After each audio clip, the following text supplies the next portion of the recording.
Hello everybody and welcome to our PM safari and beautiful Sunday afternoon here at Thornybush Private Nature Reserve.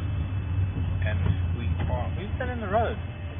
We've actually got some baboons to look at, maybe if we're lucky. Well, welcome to Thornybush. It's a little bit of a hazy, smoky day.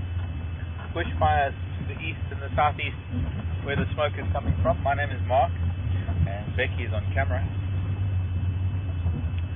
Andy in final control, and we're heading out, as with most of our drives, with nothing really in mind, no expectations. It's the days of no expectations that maybe give the best rewards. And I'm going to see how close we can get to this baboon family. Unfortunately, it's almost into the sun for us.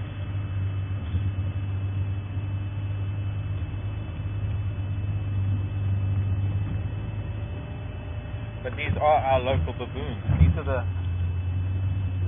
guys that were shouting at 5 o'clock this morning when I went looking for a leopard.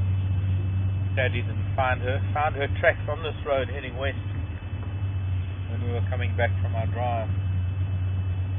So she somehow sneaked past us somewhere. But we had a wonderful morning nonetheless. We found ourselves in an area where there was a cheetah female that was spotted, and short as the sighting was, it was very special. She was very shy of us. She seemed to prefer the other vehicles, the game drive vehicles, because she was used to them. She wasn't used to the shape and the appearance of our vehicle. So I can't believe for 1 minute that it had anything to do with Becky. Let's see if we can't get those two. Oh no, they're not going to let us. There were a couple of baboon grooming. Of course, the young male is going to displace her.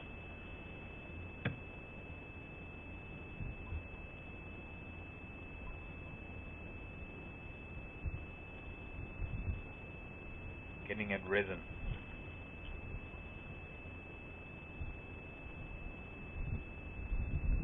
In the dry winter months, when insects are few and far between and the grasses start drying out,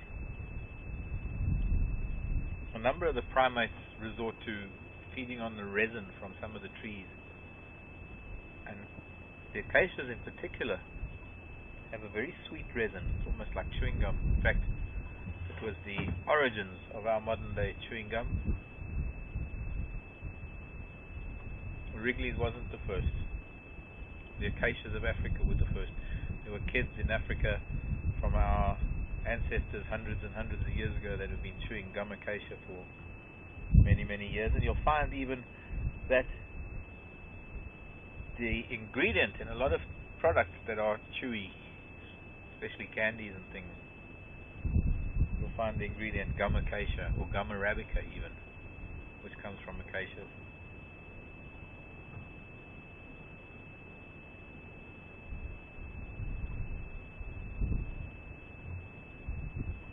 Really? No, you're getting any of them. No, you're not even getting any of them. They've moved off, so we will too. We're not going to be able to get baboons the way we can in some places. Here they're very, very shy.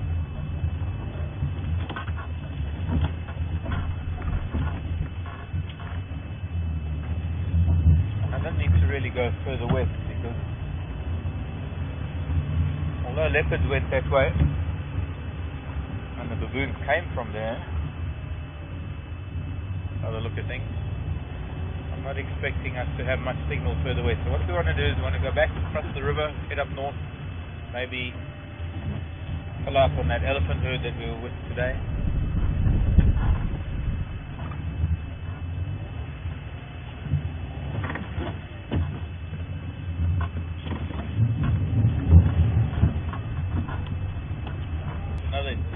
Youngster sitting on that little damn wall, and he's probably going to run away as soon as we stop and look at him.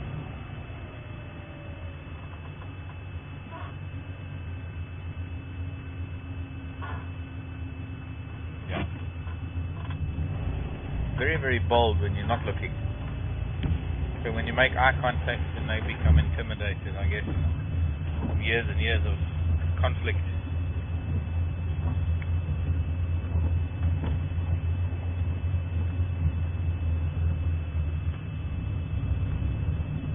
centuries of conflict. Oh,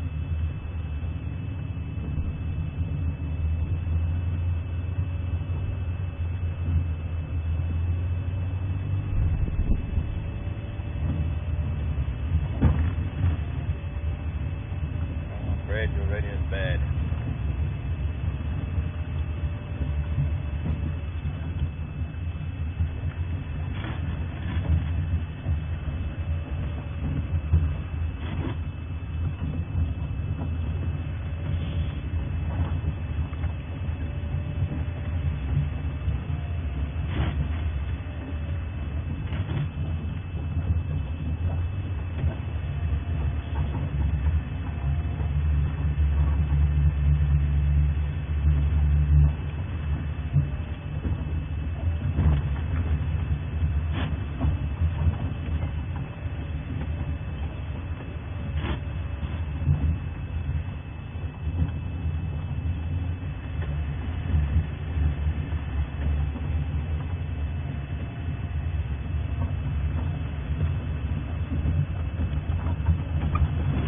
Does the camera pick up that hay?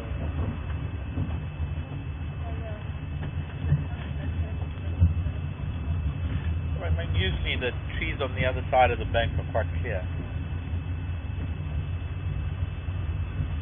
suppose with pixelation you wouldn't really pick it up.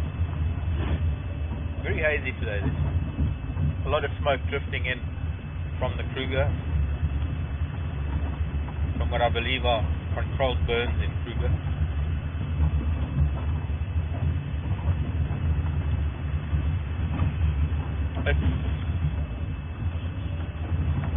It's a controversial subject, really. Controlled burns, or the very active burning and using fire as a management tool, and how beneficial it is or how beneficial it can be, as well as maybe how detrimental it can be, because fire is not something that comes lightly, and nature has always been able to produce its own fire regime within a given environment. And there are people who study dendrochronology, or the aging of trees, the lifespan of trees, and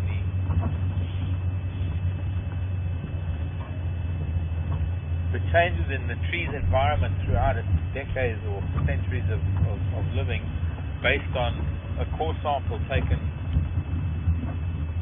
from the tree, reading rings and reading where fires occurred and the tree survived, either establishing a frequency of fires from that data or an entire lack of fires for that matter. Because so many large trees are actually resistant to fire, not to some degree resistant.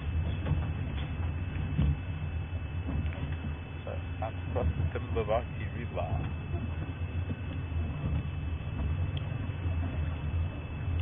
Very smoky. Going to make a very red sunset, that's for sure.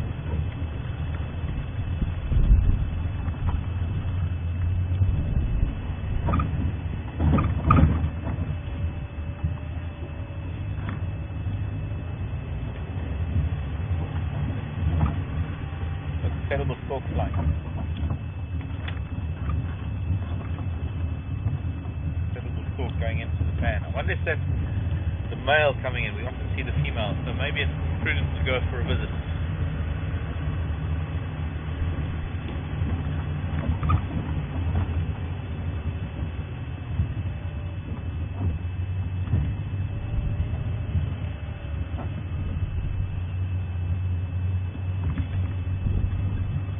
Our first question of the day on a smoky afternoon. Gosh, it's really, yeah, we're now sort of turning into this wind. It's actually not so much of a southeaster as much as it is an easterly wind coming straight in. The guys are saying they don't think it's Sandringham. Sandringham is a property just east of us. This fire isn't that close because we would have a different effect. The fire must be much further, but the wind is just blowing and dispersing the smoke. But it's dominating the senses. Anyway, Maddie, 10-year-old Maddie in Baltimore. grandson to Jan wants to know how much does an adult elephant weigh?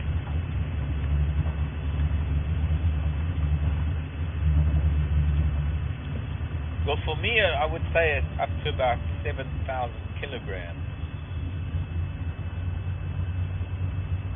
6 to maybe 7,000 kilograms, which is 6 to 7 tons. So, can you, young Maddie, Master Maddie, or young lady, is it a guy? Oh, is it a young boy? I'm not sure. Maddie, I need you to find the conversion. What converts kilograms to pounds, and then how many bags of sugar? What? How many bags of sugar? No, we're talking about an elephant. Not bags of sugar. 1,000 bags of sugar. How many pounds per bag of sugar?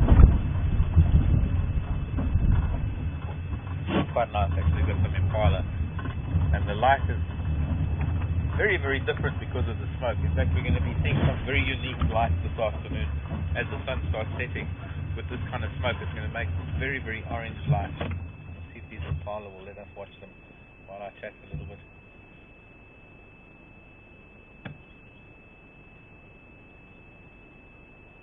But Maddie, maybe do a math calculation for me and send an email to Andy. How much is 7,000 kilograms in pounds? 7,000 kilograms is about 7 metric tons.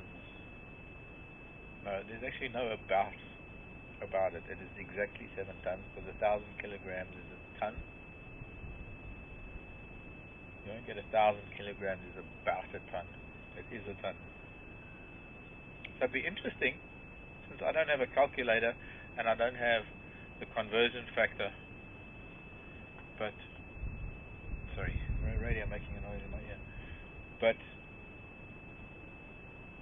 it's hard to convert things when I don't have a calculator or a conversion factor. Balls in your court. How much is 7,000 kilograms? This fire is not affecting anything on this part of the world.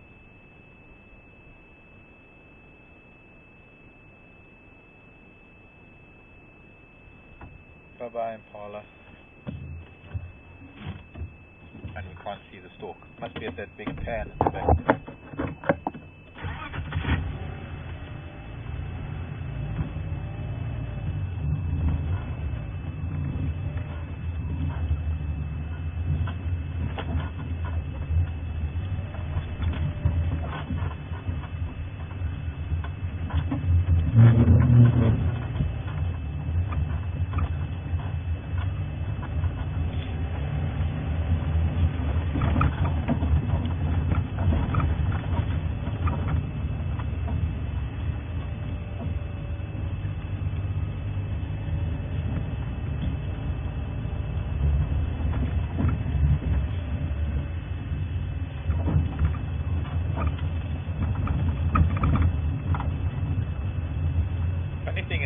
Sky wasn't like this a few minutes ago. It seems to have blown in since we've been live, in fact.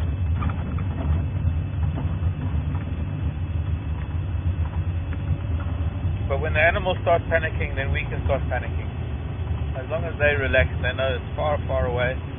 They're not even reacting to the fact that there's smoke in the air.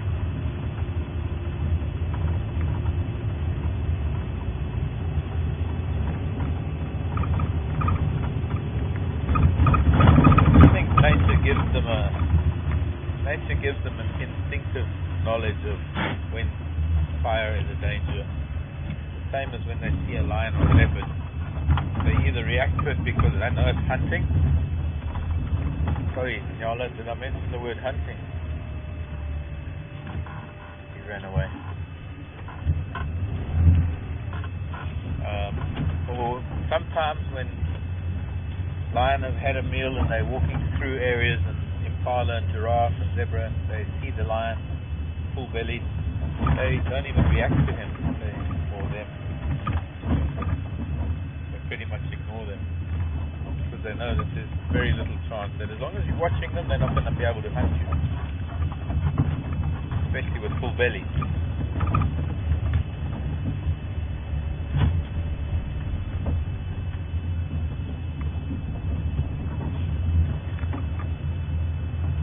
For a very heavy elephant, a very big elephant, I guess you could say they average probably about 14,000 to 15,000 pounds for a big elephant bull.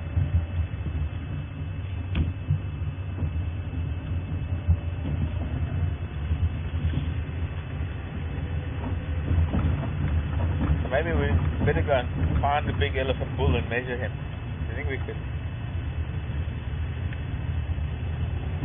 So what we should do is we work out how much it takes to squash the front of the Land Rover, and then we put an elephant on the front of the Land Rover, and then if it squashes it, we know it's heavier than the Land Rover can take, and if it doesn't squash it, then it's lighter.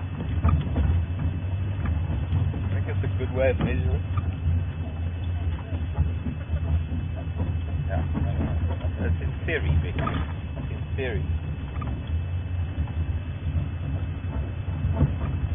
So you can get computer simulation. How many elephants does it take to squash a Land Rover? The new computer sim game from Bushwiz.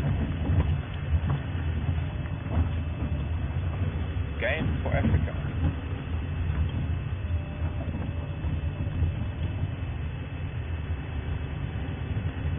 Not much along the river today.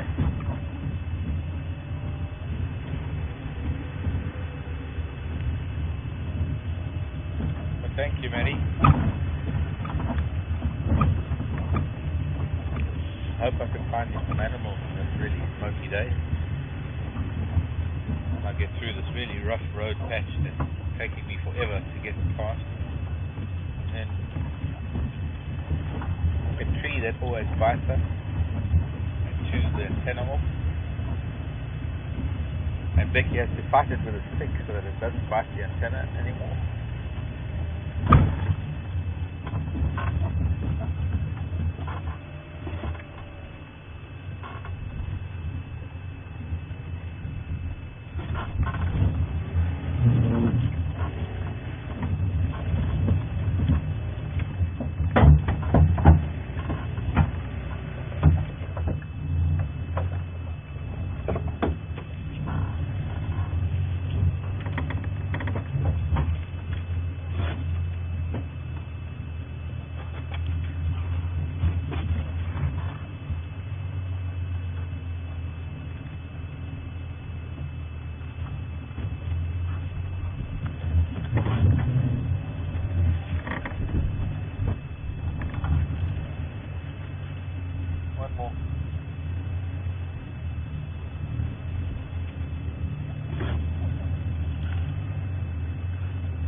Better work for your shots, Becky.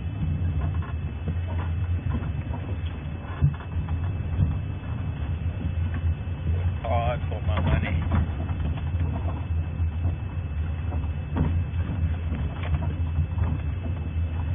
We've got a dragonfly flying right next to me, laughing at us.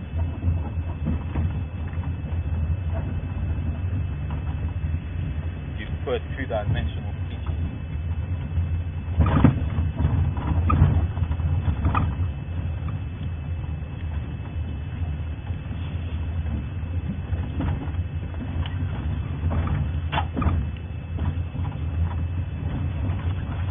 I need to find out where North Loop is, because if I'm in Love on North Loop, and I'm thinking it might be our Love from the morning, the way they were moving. No one has to disappear.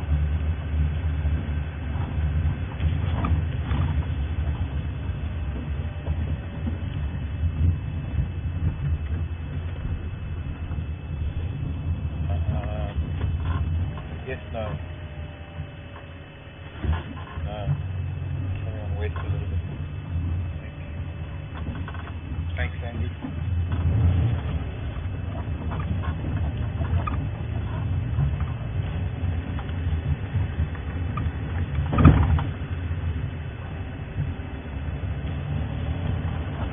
there's still no news on that young male lion that we've been watching the last couple of days, and as to what's happened to him or what. He did move further north, and I guess the assumption is that he's back with the pride, but there's no confirmation of that.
Pretty much encompasses any animal movement between the two or three, either east or west or north or south. So it negates the north-south roads, each one of which is a challenge, to say the least. But remarkably, no tire tracks. I don't know, why haven't we been on this road for a while? The one that runs just on the western side of a very deep drainage line that is used by the cats sometimes. However, at the moment I think they're a little bit further west from us. The particular cats that we're concerned with are the likes of the Manwana female and her cubs. And we had their tracks on the way in from our drive this morning. We had their tracks heading west.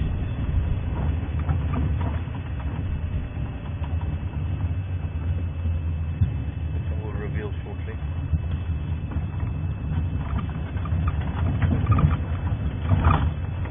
Elephant tracks.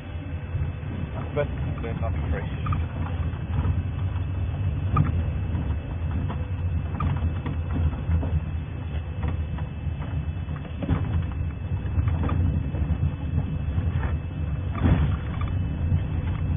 Ryan, come in.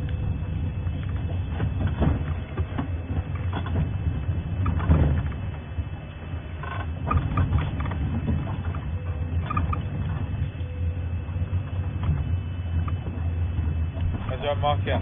Just to let you know that when I was on my way back this morning, tracks for that Mafazi Ingwe with the Mampimpa heading west along that cut line past the water tank.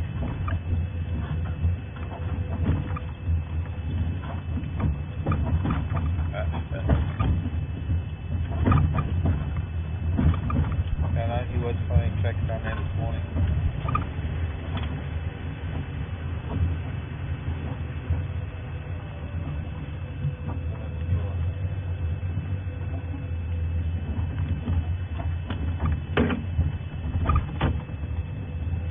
Bit.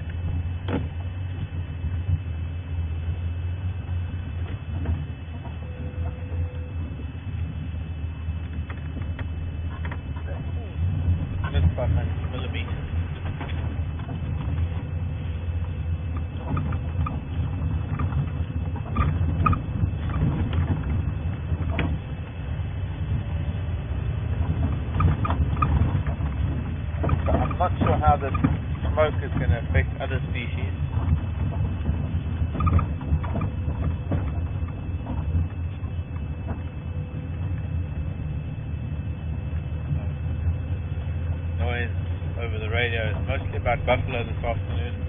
They're all standing still. Or maybe not standing still. It's not moving much. The radio term is static. They are at certain spans. They're not going anywhere. That might have something to do with smoke being in the air, wanting to stay close to water. But then on a sunny day like this, hot, dry, wintry day, they'd be in the water anyway.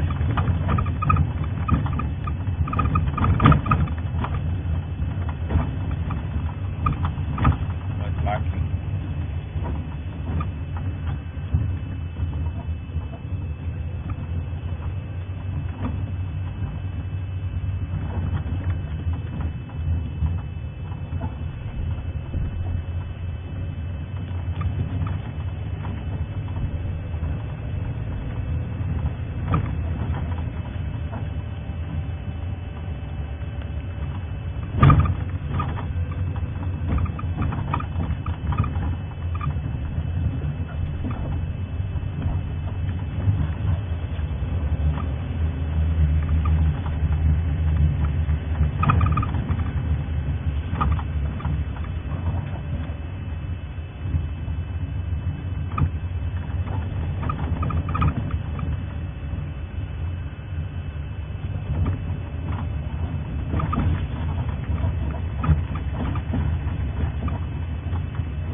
Definitely a change.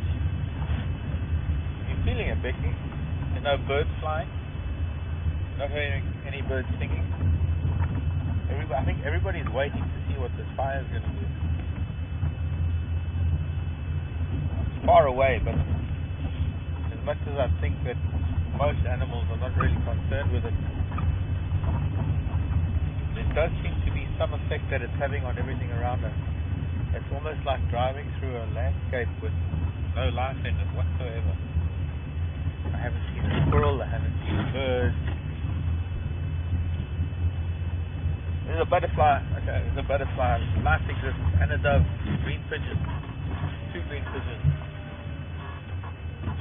Yeah, but extenuating circumstances, there's fruiting worry bush. No pigeon can't refuse a fruiting worry bush.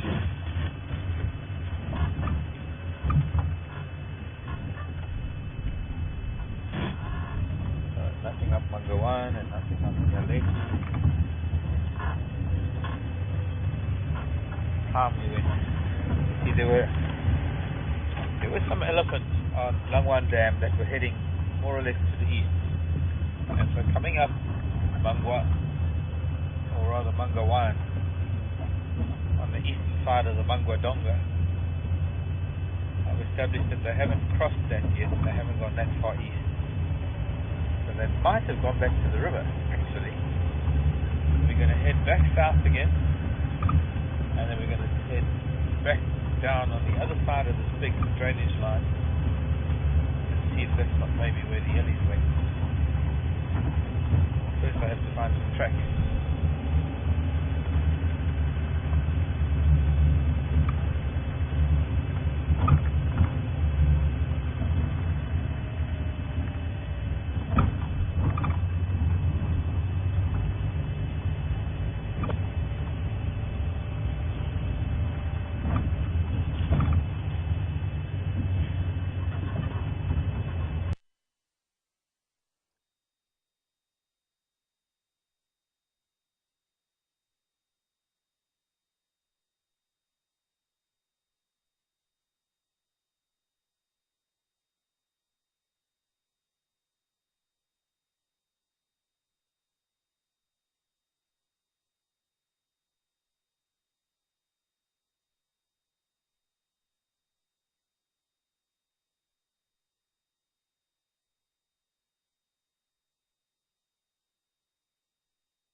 done a very big loop.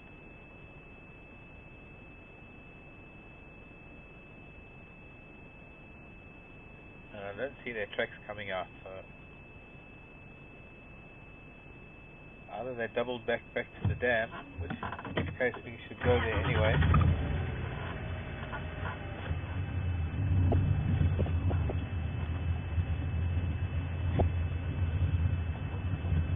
They're still stuck in this bush because of the smoke. They're not moving anywhere.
That the elephant saying probably a couple of 100 acres of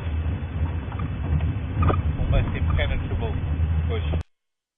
You get a few yards off road. Smoke's getting to me.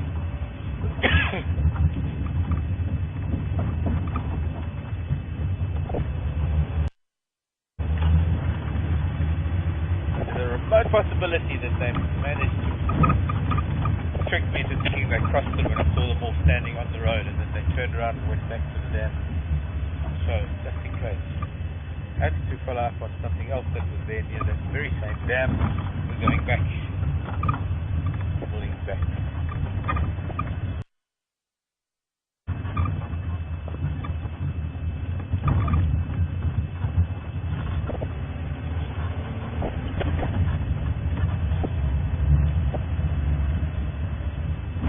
Smoke is actually starting to get really not life threatening or anything. I'm sensitive to it. Starting to feel it.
fan is in.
For that cheetah now.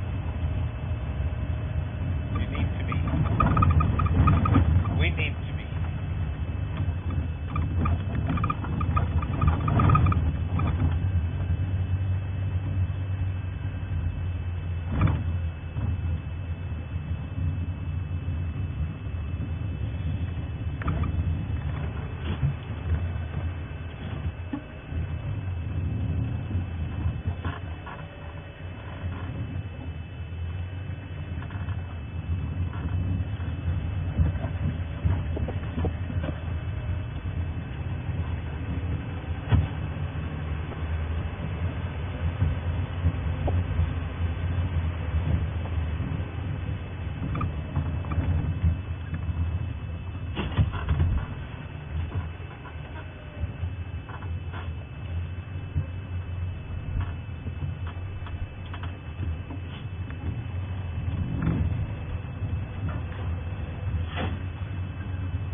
gardenias, a bunch of flowers.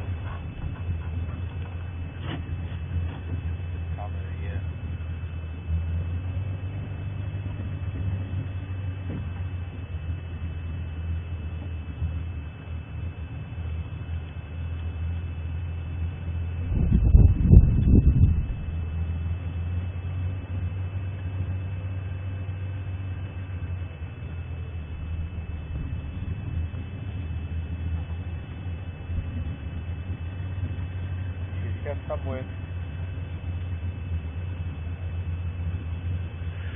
It hasn't been a very hot day, so she could have moved quite far, but I've got a funny feeling. There's no tracks on the road.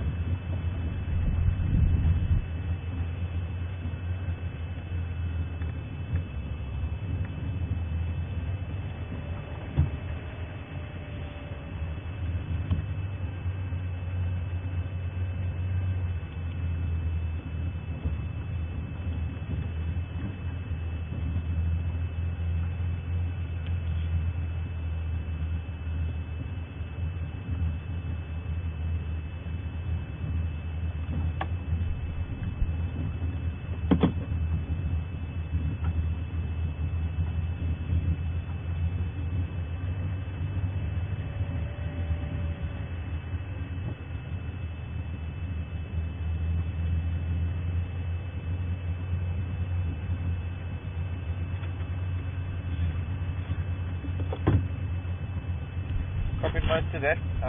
Confirmed Karen in New York, and I missed the last bit of it.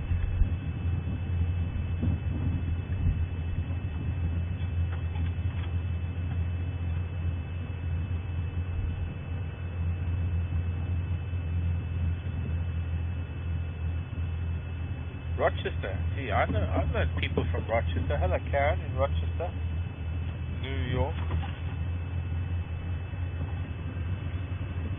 How many drives do I think I've done in my lifetime? I don't know. I've probably got more hours than a pilot that flies 747. Okay, not as sophisticated, and no, I'm not comparing myself in terms of time spent.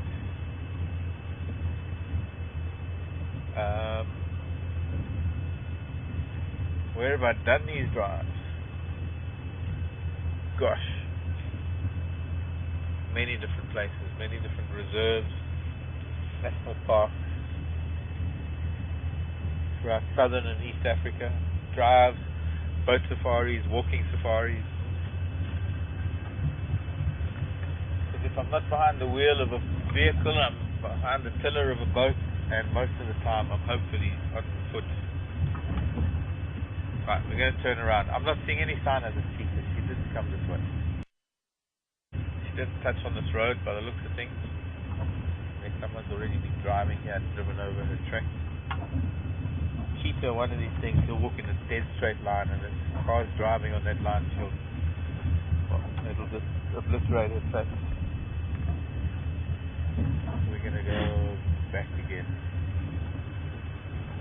Been driving very slowly, looking under every bush. The other possibility is that she's asleep. What's that down there? Buffalo. Alright, let's go say hello to Buffalo. Mark, you go.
Hello, bovid.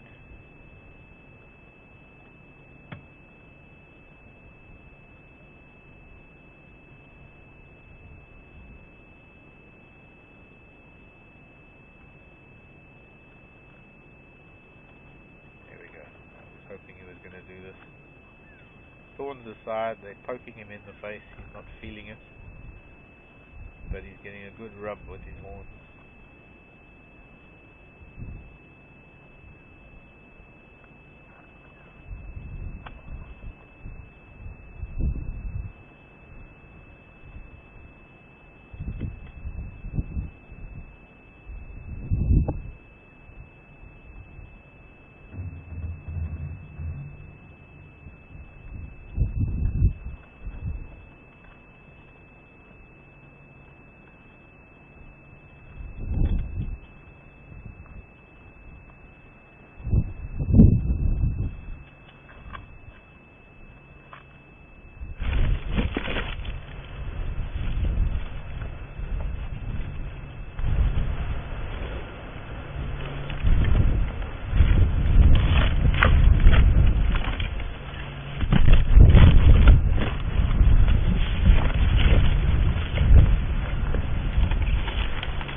Turn the mic down a bit. Could be the wind as well, it's playing havoc.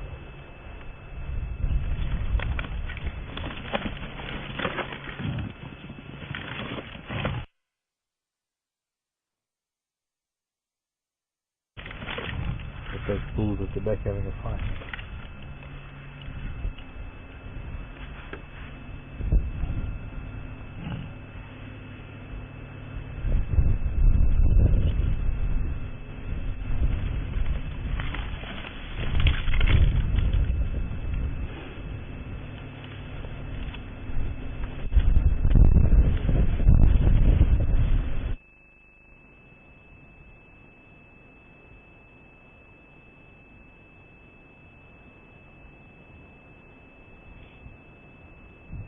Point at the horns meet the head, and especially underneath the horns above the ears, there's a point where a lot of ticks and parasites build up, and it can get quite irritating, quite itchy, and often find buffalo doing that.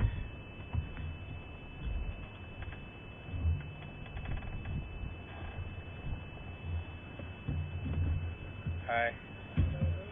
Hi. Good, and you? Good.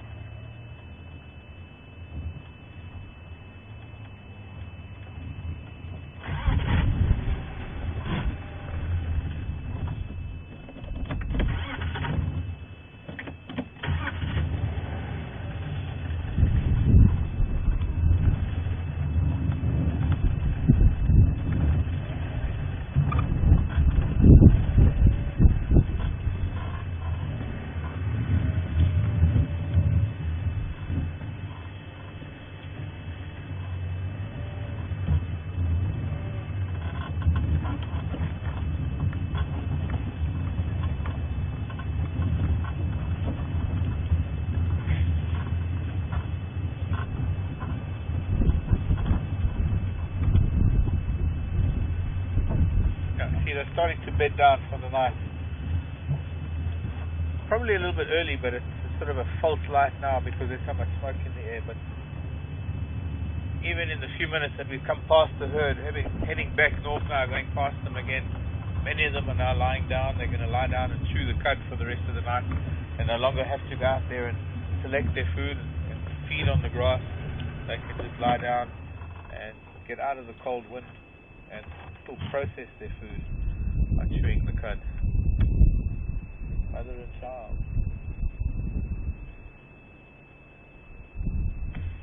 In a smoky Sunday sunset.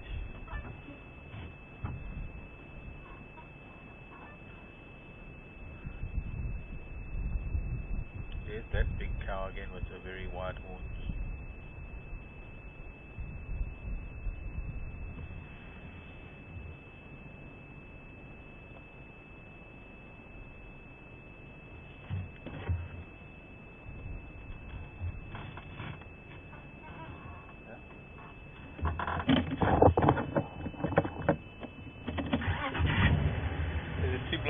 the sun? Was it nice in the sun? Yeah. Need the sun to be a bit lower to be redder.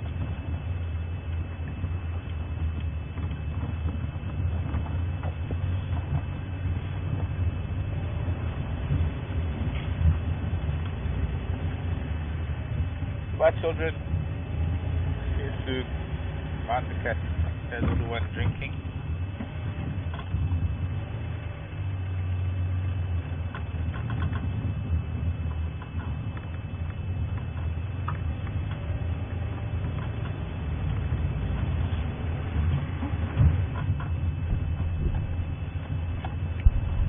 Gareth from off.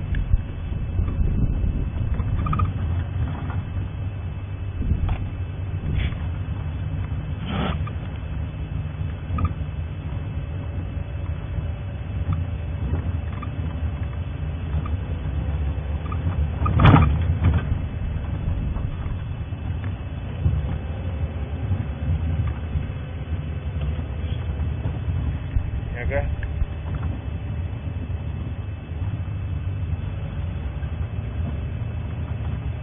Get it.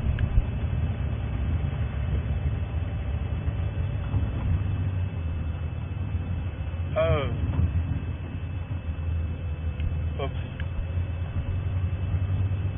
Must be scanning. Oh, Gareth, you there? Yeah, firm. Which way are you heading from here?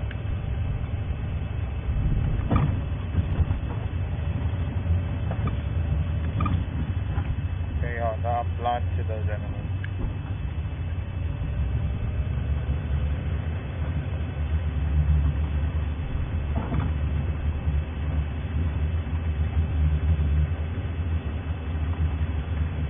Bust.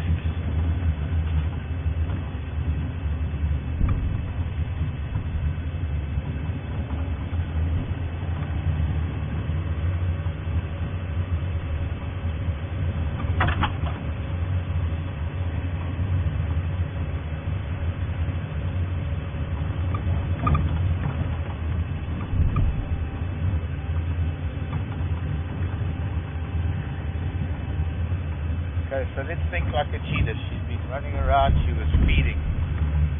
Yeah. She was on a kill. Not far from here. I don't even know where that was. But she ran up this way because, well, she was just a shy girl, just a shy cat. And her closest good water is Langwan Dam, so I'm thinking maybe let's go past there and see.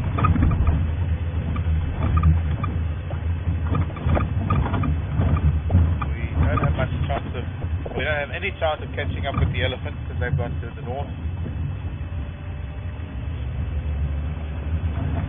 We're a bit too far away to try and catch up with Manwan and the Malawan female. Leopard, because he headed west from where we last had her track.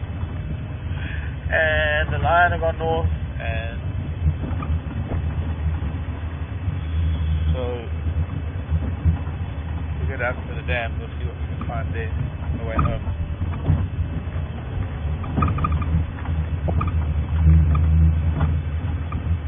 Maybe this little girl cheetah got so thirsty after eating the impala that she had to go to the dam to get some water.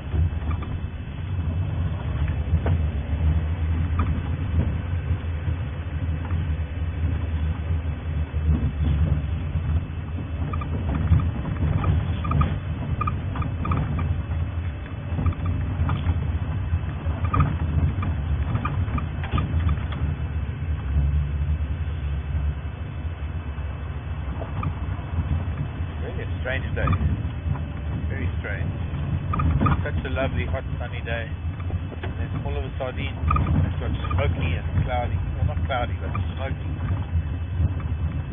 and grey. But it will make for a very beautiful sunset.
Hello, Ellen.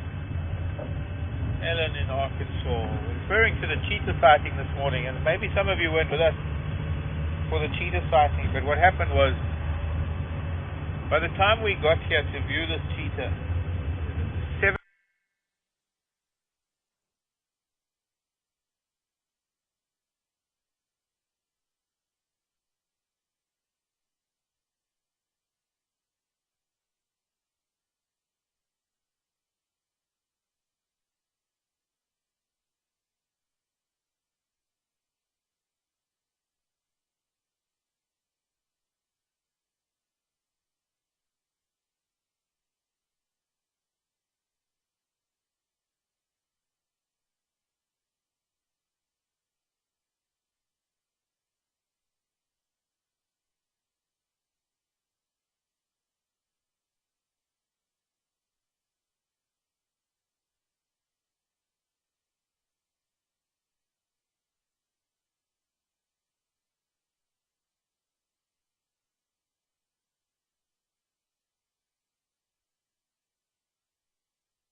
front part of the water is even almost shaped like Africa. Maybe more South American than Africa.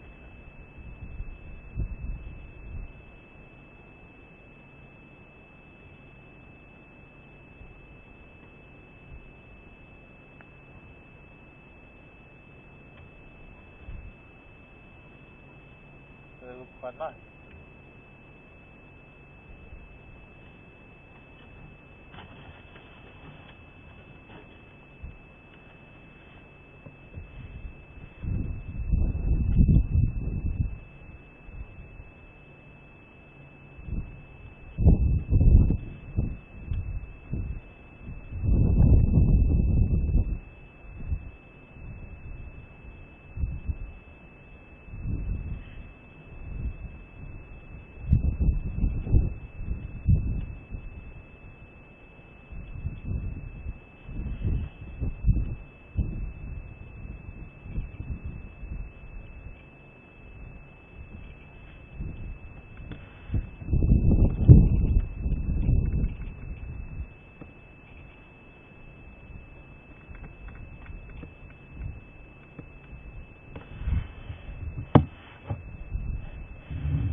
Pity we don't have the crocodiles here today.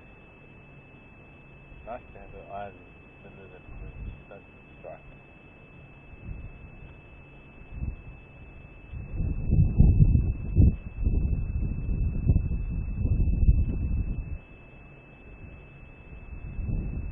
On? There's one coming from behind. Anyway, it's time to move on, I suppose. Maybe we can find another spot, get a glimpse of a really unusual sunset with all the smoke in the air.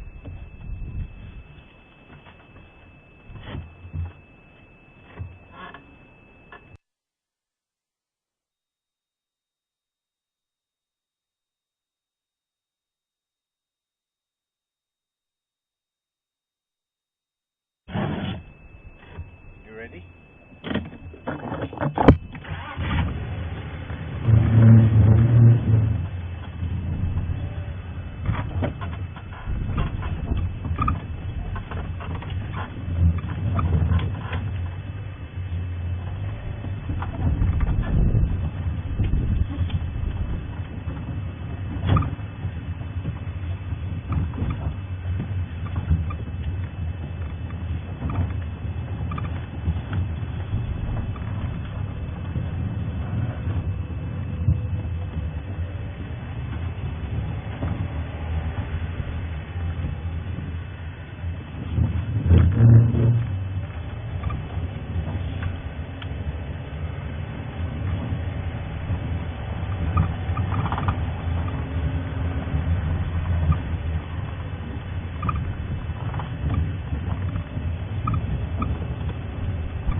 Now we need to find a nice dead tree.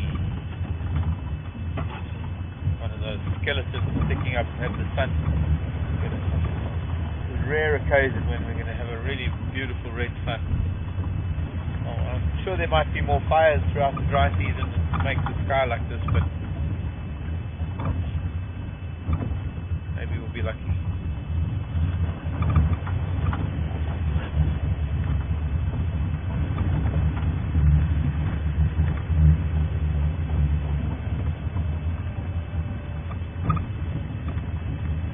Should even be able to see sunspots or solar flares. So it's like looking through smoked glass.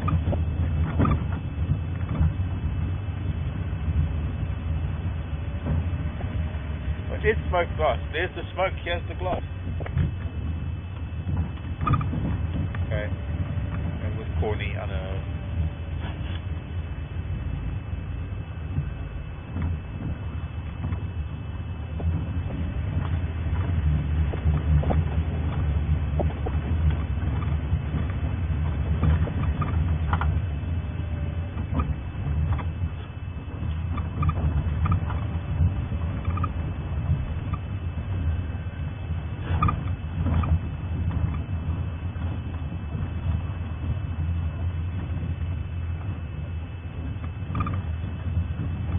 Send him our regards.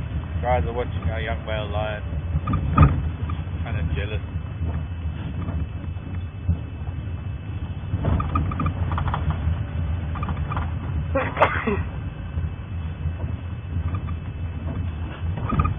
Excuse me.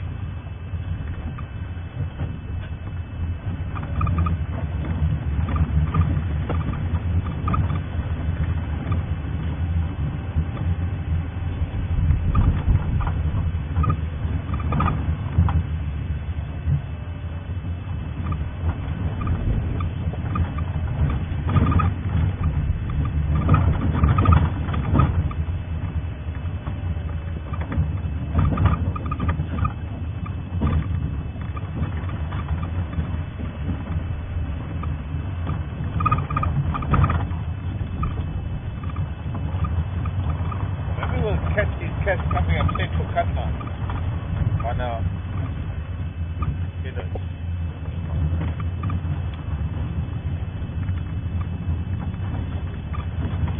Maybe pigs can fly.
Vic, anytime you see a gap through the trees with the sun and maybe an old tree or something, let me know.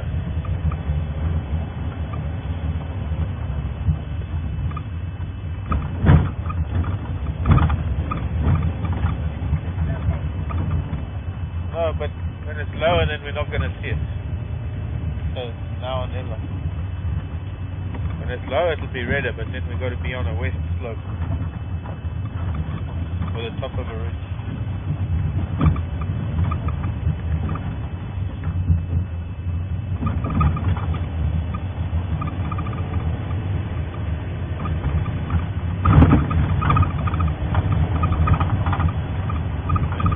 Big bank of cloud hanging down there in the south as well. It should be sliver of a crescent moon up just above the sun.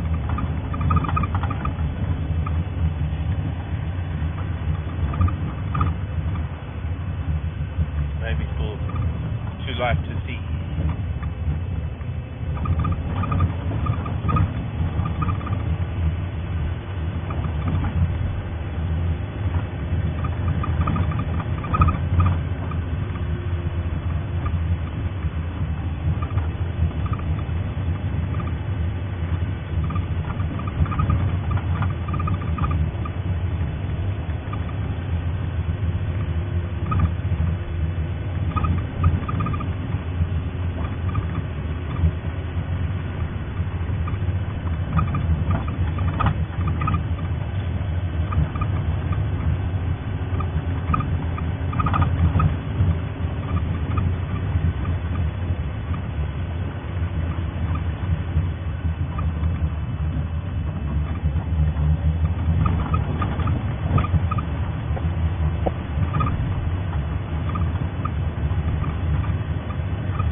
Ermelo, gosh, what a surprise.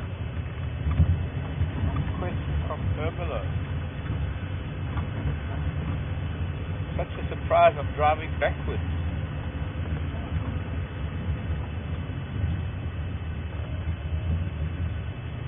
Anyway, sorry, I just need to... Andy, I'm not sure the name. Oh, Tracy Tim in Ermelo, South Africa. Okay, there was a nice view of the sun briefly, but now he's back into where it's too low below the tree line. See if I can get a glimpse of it again as we get over this little hump. Tracy wants to know if we have any wild dog here at Thornybush.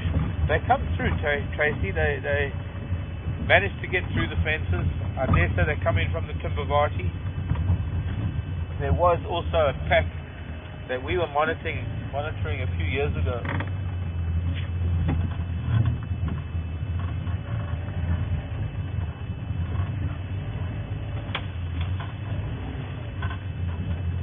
Pardon? I just want to give you the last view of the sunset today. Is that good, Becky? Is it through the stick? Yeah. It's not ideal. It's as close as I can get under the circumstances. But there was a pack that we were monitoring a few years ago. We had a camera, Wild Earth had a camera on it, and often you must know that when we talk about we, it's capital W, capital E, it refers to Wild Earth, and I can use that because I was with them then, so I mean it in the sense that it's Wild Earth and we as in us. But we had a camera on a wild dog den in a place called Blue Canyon Conservancy, which is somewhat where the sun is setting right now between us and the mountain. And that particular pack of dogs moved on. It's quite possible that they moved through some of the residential wildlife estates of Hoedspruit. But that's the kind of pack that might have come through here. And then there's also the Timbavati wild dogs that do come through Thornybush from time to time and then go back into the Timbavati. They seem to know where the breaks in the fence are, or not breaks in the fence, but areas where they're able to sneak under the fence. I think while we stopped, we're looking at that lovely bright orange-red sunset. Give you an idea of how far, what's happening with our young male lion, because I feel this is necessary. And we'll follow up on it tomorrow again, because everybody's been concerned, and we've started developing a little bit of a feel for this young male.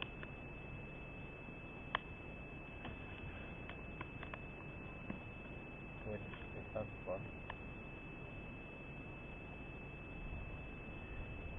One of the joys of driving around a place like this is that any day we could suddenly come across wild dog. And if any of you have been with us on our live drives in the past and we've seen wild dogs, that's exactly how it happens. It's so unexpected. It can be very much like today, driving around, not seeing very much, and then suddenly, boom, there they are. And I think that's what keeps a lot of people viewing, is that sudden excitement of seeing something like wild dog.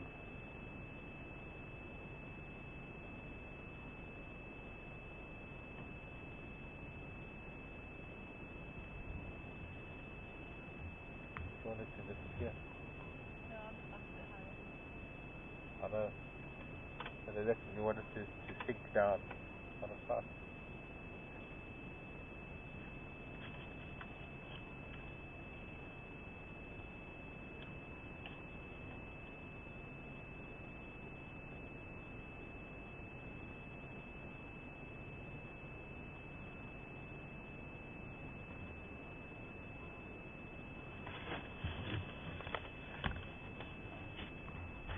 So to orient everyone about the map that I'm holding in my hands, is only the southern portion of Thornybush. There's another northern portion that extends to the north and a little bit more to the northwest. And in terms of where we are based right down here in the bottom southeast corner. There's a little, as you can see, there's a little piece missing. I've stitched this together from a bunch of printed pages, and this little piece that's missing just happens to be exactly where we are down south here. Oops. In the southeast. Now, this is the Timbavati River that flows almost west to east through the bottom end of the property, almost on the southern tip of the property. And we are based about here, where my finger is, in this little corner of the gap. And our young male lion has been in this area here. There's a place called Waxpool Pan, and for the last few days, we've seen him in this vicinity. They had a wildebeest kill that would have been somewhere where my pinky is over there. That's where they killed the wildebeest, and then he went to Waxpool Pan, he went down that road and he came back, he went down that road and came back. Last night he seems to have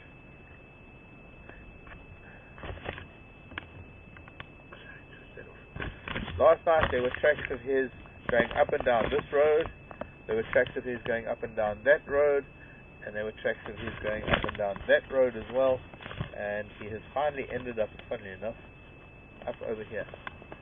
There's a little stretch of land here, a little stretch of road that is broadened out, and it's an airstrip where planes as big as Caravans, maybe even a PC-12 Pilatus. The Caravan is the Cessna 240, I forget, 208, I don't know, Caravan, Cessna Caravan. They land, and he's somewhere in the middle of this airstrip, somewhere there is where he's ended up this evening. And I don't know if you look, come back down here, you can see I've drawn a dotted line heading this way that sort of wraps around into the bottom of the dip below the airstrip, although I haven't dotted it there yet. But that's the edge of our signal range. But within a very broad hand of my hand over the map is that where my hand is pretty much where our signal range covers. As soon as we start moving to the west, we lose signal.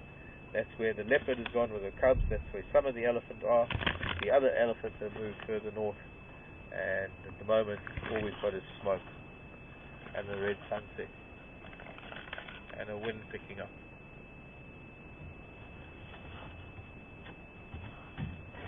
Are we going to go back down towards the river just in case we can find something down there?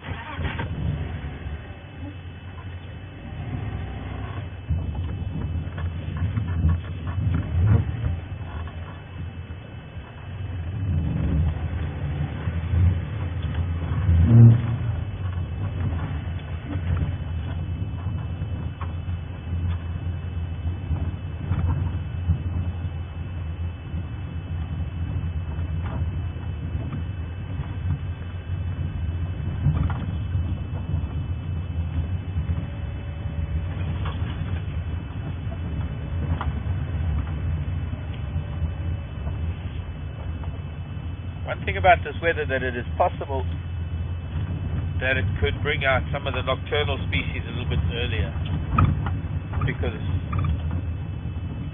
getting darker a little bit quicker.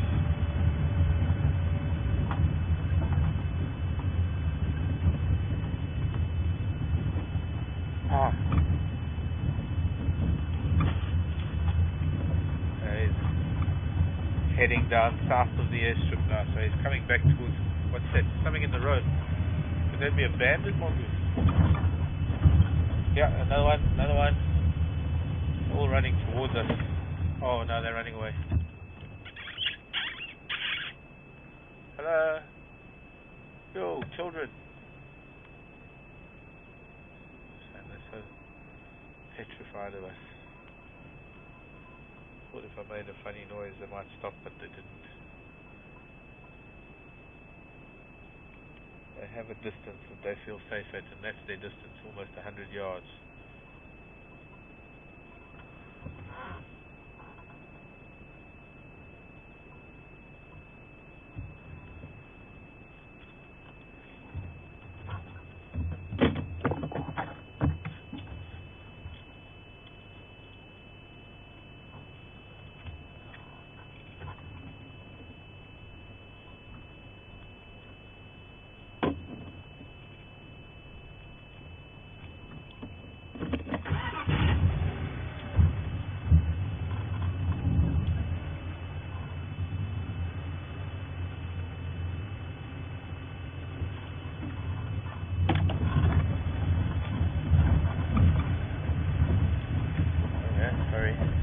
Go ahead, Andy.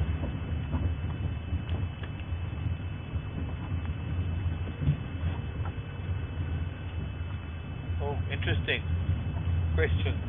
What's the scale of the map? Well, I wonder. Very good question. It doesn't have a scale, so I'd have to try and figure it out. I'd have to try and calculate it. Let's say an inch on the map. No, I'd have to work centimeters. Sorry, let's get metric. Let's get metric in here.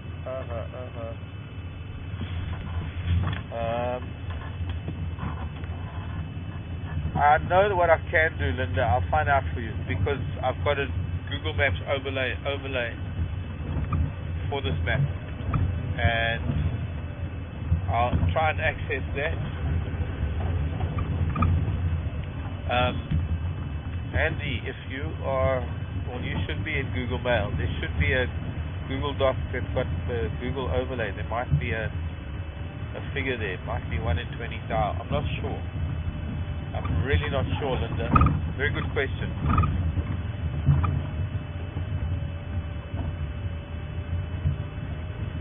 But I'm not too sure what the scale is.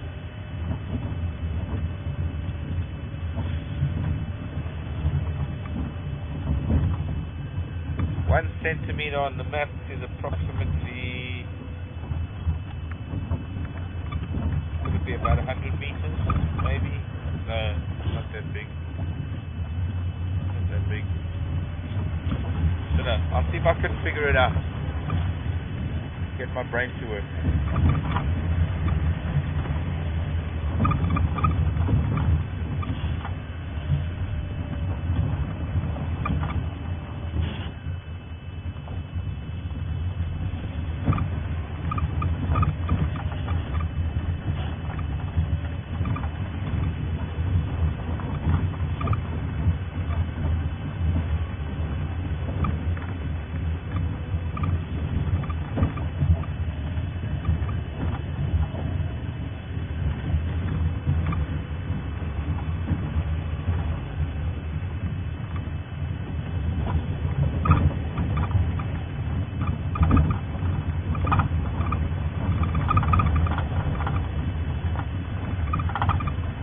seems like our line is heading back south. No, no contact.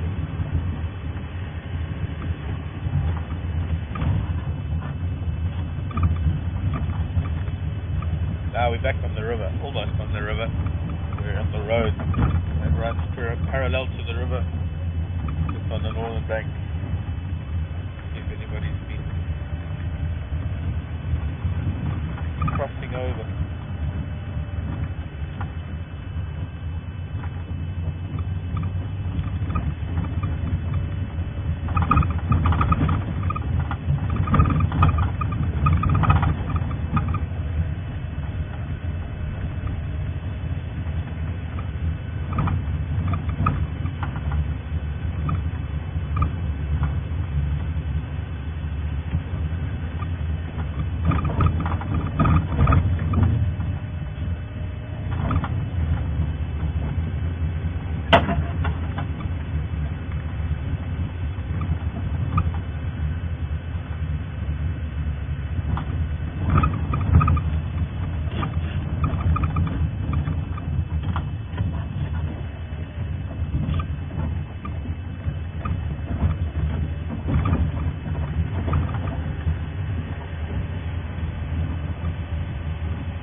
Mike McGill, morning Mike, afternoon Mike, no location mentioned.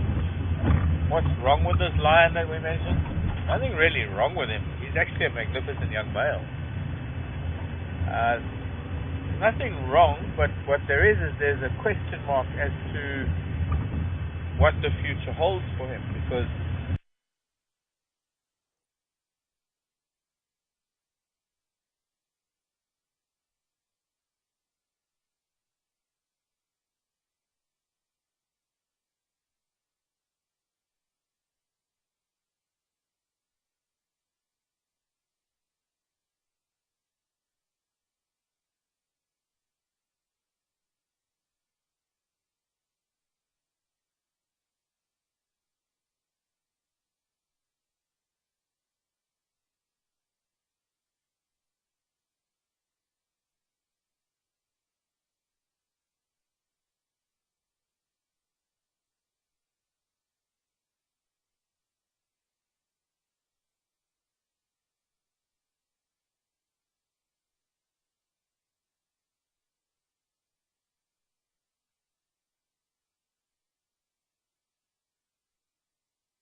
on his own on a dam where there were a lot of buffalo and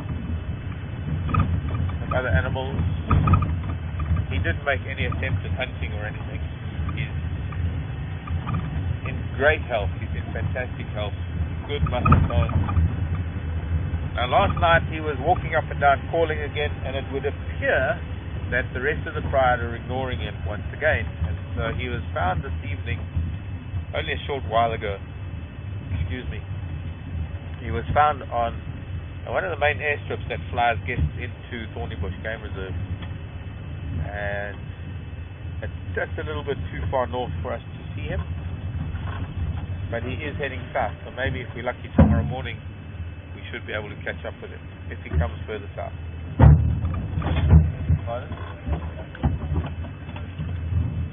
No, we normally go home that other way, but I normally, going this way is easy. I can swing the antenna out using the bank of the river.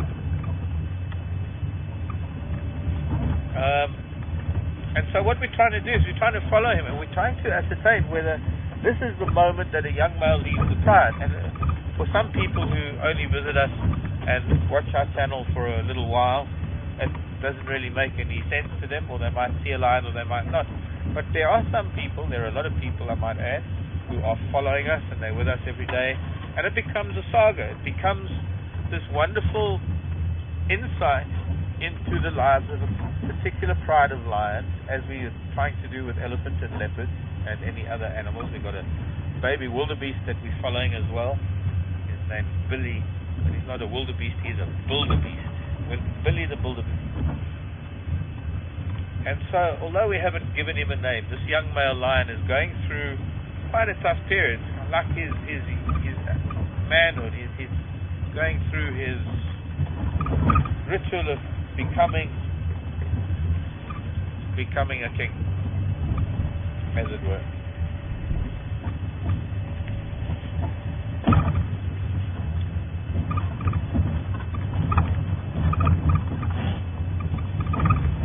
And so what we're trying to do is every day we're trying to keep track of where he is and what he's doing and whether he joins up with the pride or not. And it would be nice that if he decides that it's a little bit too dangerous being up north with the pride, where there's another big male lurking and not only harassing his mother and her sisters and his grandmother, but being chased by them too.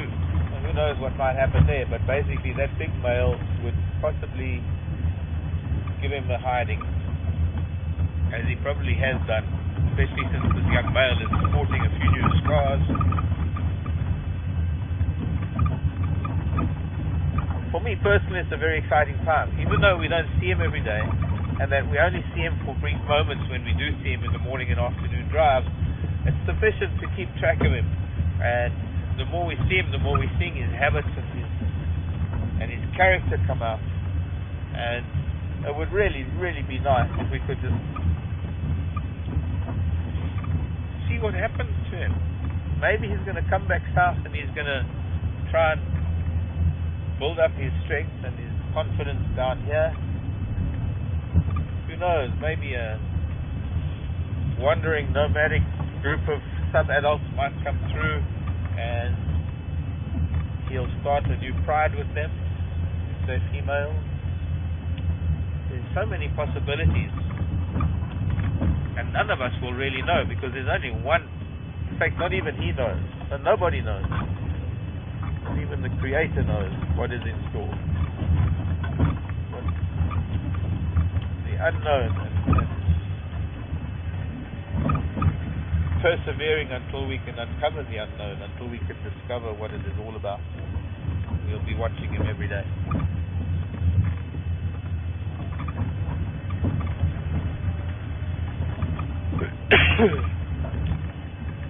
I hope that answers that question.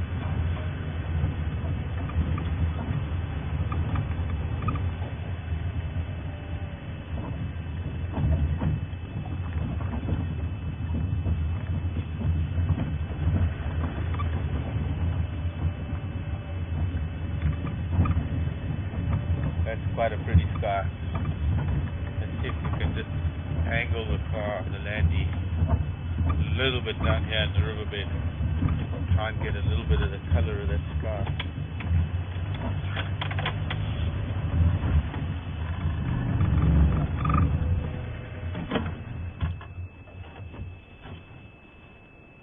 Definitely weather moving up. That's why we're not seeing the moon. There's a cloud bank that's moving in over and above all the smoke.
Hello, Sharon, Tampa,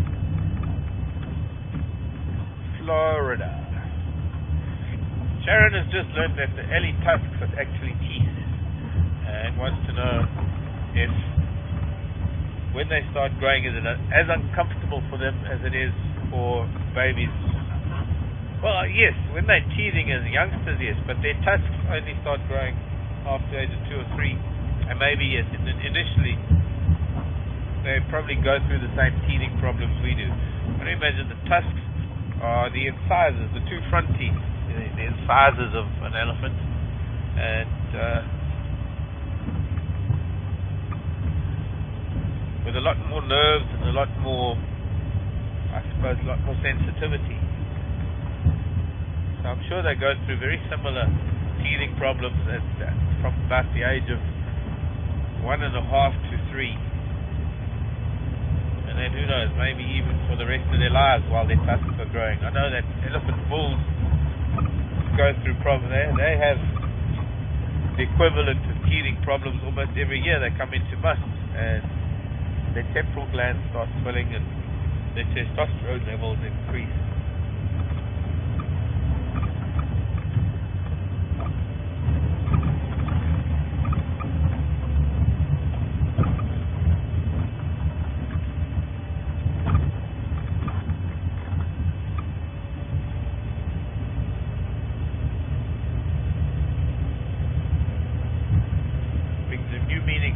Buck teeth when your incisors are as long as an elephant. I guess we call it elephant teeth. So if you look at the tusks of, say, a warthog, for example, they're not incisors, those are the canine teeth. Look at the tusks of a hippo, they're a little bit of a combination of incisors and canine. What's interesting is you get the mule deer. I think it's what are they called? They're the marsh deer. Or in China, the Chinese marsh deer, or there's a deer from China that has exceptionally long canines, almost looks saber-toothed. And then you get the chevrotain as well, which is a deer type of deer. They also have tusks, canines. You look at any of the horse family, they have little tushes. not so much in the domestic horses, because I think it's become such a recessive gene because they've been bred out in domestic horses because they can be dangerous. But in the wild horses, and especially for us here in Africa, the zebra, they have what we call wolf teeth. They're canines, very prominent teeth, the canines.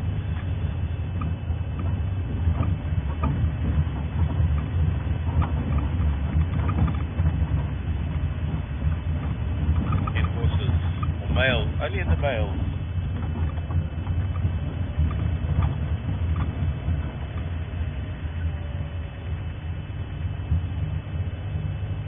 Boys, the parlor.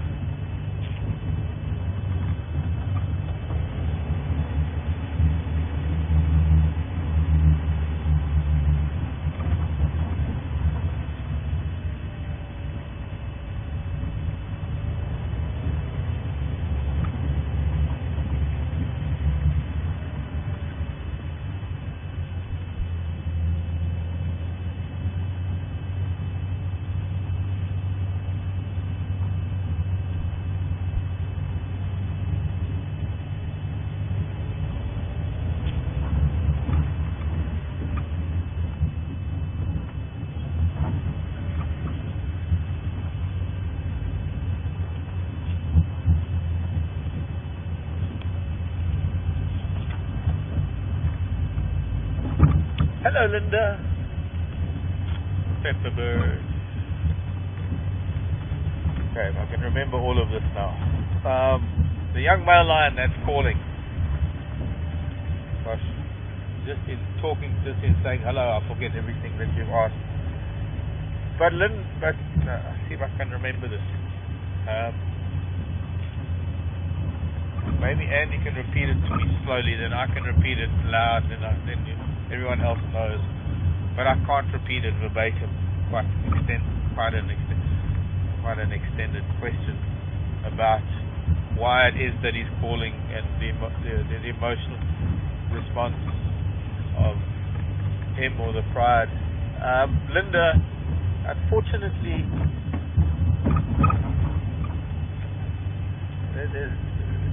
getting into the mind and the emotional state of something like a lion is very difficult. I have no doubt the pride have heard him, and I have no doubt they just choose indifference. I don't think that he is much of an issue. It's unless I was with the pride, unless I was sitting with them and I could see how they would react to his call, I can only speculate, and even that wouldn't even come close to maybe what it is that's going through their minds.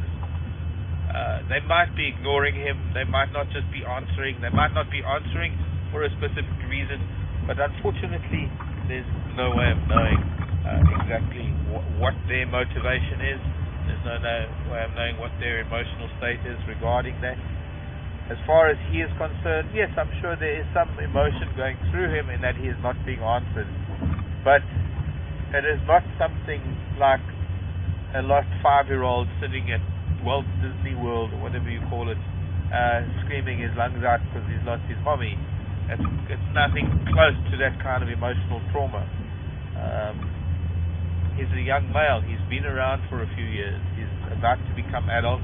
It is the process that every lion has been through. If this is the process that he's going through right now, every lion in the history of lions have been through this process. So yes, perhaps that does have some emotional effect on him. But it's unfortunately, I don't like to preempt or to guess at what is going through an animal's mind and what it is thinking and feeling. I prefer to look at it from a point of view as that's why we're here. We're going to watch it and we're going to find out why it's happening, what is happening. We can't put our emotions into it. We can't anthropomorphize this whole thing. We can't start feeling sorry for him, because that we've actually got to be very proud of him. We've got to really see it as it is. It's a young male lion reaching his status or reaching a state of him being independent. It's almost like not an initiation. It's like a coming of age. Thank you, Becky. A coming of age for him. It's a very important time in his life. There's no time for him to feel sorry for himself and to feel dejected, and he's got survival at stake, and he's got to keep his wits about him. He's calling, he's attracting attention. Who knows what could come along.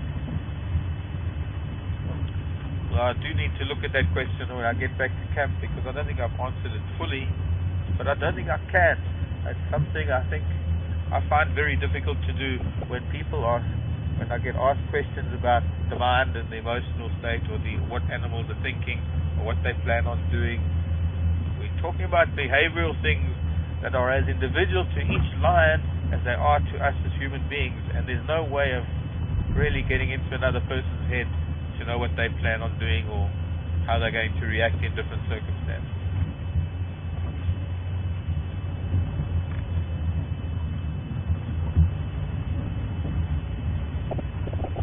See if there's anything back.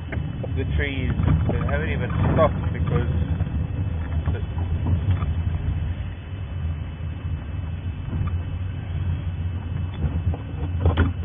sorry, go again.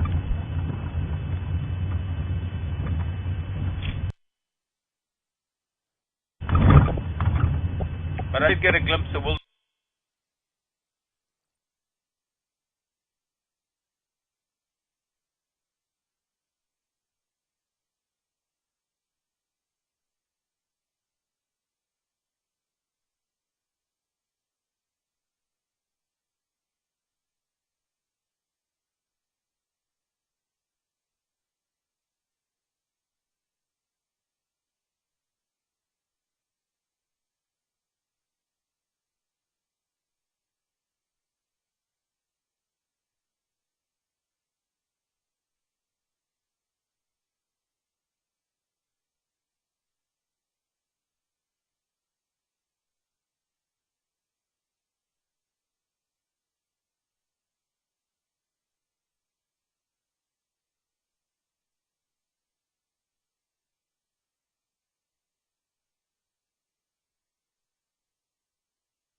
but since I was last year, I had some elephants stripping some of the bark.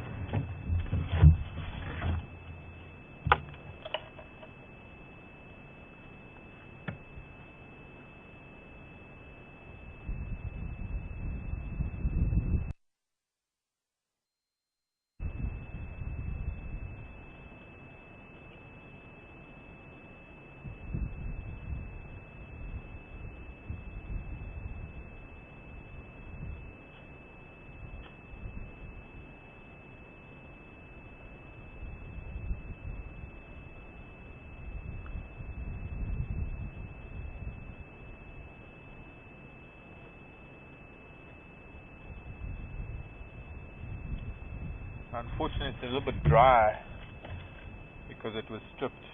Oh, in that one. It was cooked a while ago, so it's very, very dry. But the one thing about baobab bark is it's very, very fibrous, and it does make an excellent rope if one twists it and you weave it together with different strands. I'm not about to go and pick some fresh wet bark, but what I could do is maybe soak some of this and see if I can't soften it up and make like a bracelet type thing. Maybe come back another time. But darkness descends. I've had a lovely Sunday. I've actually had a very magic Sunday today. It's been a very long day. Done quite a few things. I went visiting today. Spent some time with two gorgeous blondes lunchtime. And we've got the guys coming back from leave this evening, and they're going to be back in camp shortly. And we're going to probably try and cook something on the fire. Becky's been on camera. Andy's been in final control. My name is Mark, and I hope you're going to join us tomorrow morning, even though it's a Monday morning.